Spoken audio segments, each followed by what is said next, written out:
ओला, उबर, Rapido. Clear.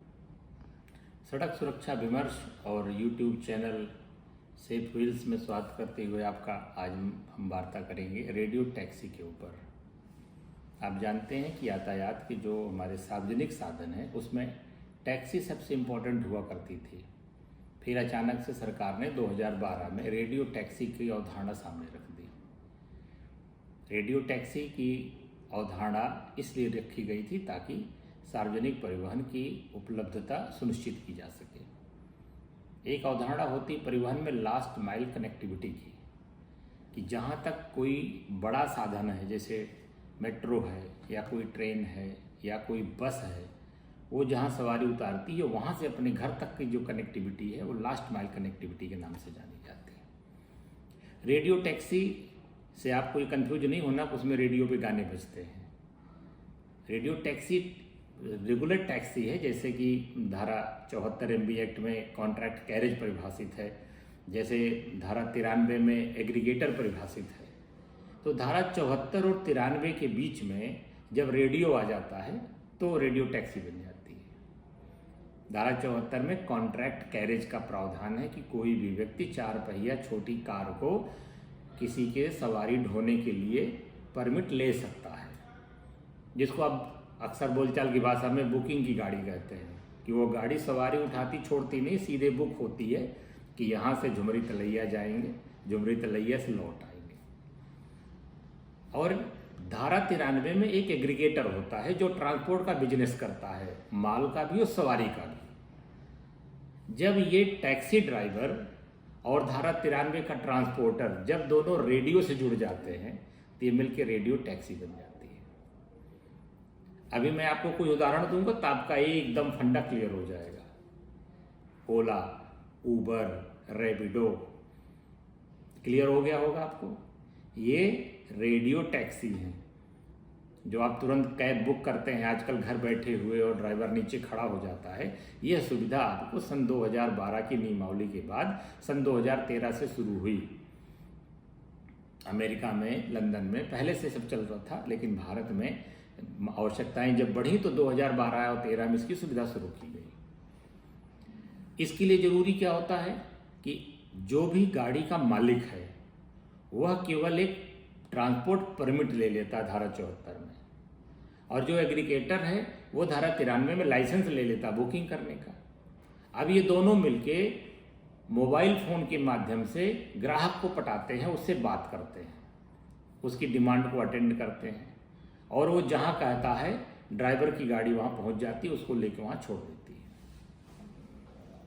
जो हमारा finance act है जिसपे हमारे यहाँ टैक्स लगता है, तो फाइनेंस एक्ट ने सन 2014 में परिभाषित करते हुए कहा कि रेडियो टैक्सी वह एक संयोजन है जो एक टैक्सी को, एक बुकिंग एजेंट को रेडियो के माध्यम से जोड़ता है और वह वाहन GPS इनेबल्ड होता है। रेडियो टैक्सी का जो सबसे शानदार फीचर है वो है GPRS या GPS इनेबल्ड होना, ताकि मिनट मिनट की लोकेशन आपकी भी मिलती रहे और गाड़ी की भी मिलती रहे। इससे क्या होगा कि जो एग्रीगेटर होगा, जो हमारा एजेंट है, उसके साथ धोखा नहीं होगा और आपके साथ कोई दुर्घटना नहीं होने पाएगी। होने पाई या हुई तो वो ट्रैक कर ली जाएगी। रेडियो टैक्सी संचार का आज सबसे सशक्त माध्यम हुआ है। इसमें सर्वोच्च सुविधाएं हैं, एयर कंडीशन गाड़ियां हैं, अच्छी कंडीशन की गाड़ियां हैं, जो कि आपको एक फ़ोन कॉल पे उपलब्ध हो जाती हैं। जो धारा 93 के एग्रीगेटर उन्होंने ऐप डेवलप किए, उस ऐप में आप अपनी गाड़ी खरीद करके उसको आप परमिट लेके अटैच करा लीजिए, और उस ऐप का पार्ट बनते ही जैसे ही कोई कॉल करेगा टैक्सी के लिए, GPS सिस्टम की वजह से आपकी लोकेशन और गाड़ी की लोकेशन मिलके वहाँ तुरंत उसको भेज दिया जाएगा। अब इनके लिए कुछ नियम भी बना दिए गए। पहली चीज, इन गाड़ियों का GPS कभी बंद नहीं होगा, नंबर 1। नंबर 2, ये जो कारें हैं ये नगद पैसा नहीं ले सकती आपसे, क्योंकि पैसा जाता है एग्रीगेटर के खाते में, वो वहाँ पे सर्विस टैक्स जमा करता है और तब वो अपना लाभांश लेने के बाद वो पैसा देता है टैक्सी वाले को।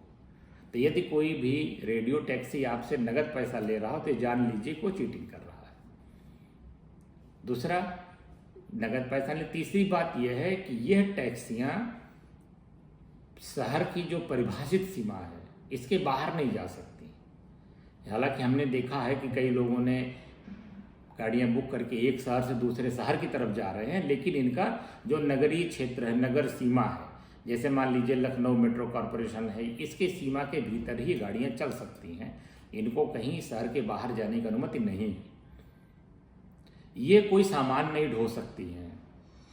जैसे आपके साथ सवारी में ट्रेन में 35 किलो का भार अलाउ है, वैसे ही इसमें भी 35 किलो का भार अलाउ है। ऐसा नहीं कि एक आदमी बैठ ले और इसमें 10 कुंटल का गेहूँ चावल लाद ले, वो नहीं कर सकते हैं ये।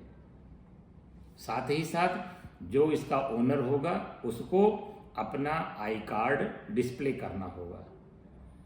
जैसे आपने देखा होगा रेलवे स्टेशन पे कुली के पास एक मेटल का टोकन होता है, तो उसमें नियम ये है कि जिसका सामान है वो टोकन ले ले, लेकिन हम लोग ले नहीं पाते हैं। उसी प्रकार से रेडियो टैक्सी के ड्राइवर की ड्यूटी है कि वो अपना आई कार्ड उस व्यक्ति को दिखाएगा कि हाँ मैं ही इसमें ड्राइवर हूँ और मेरी ही गाड़ी है।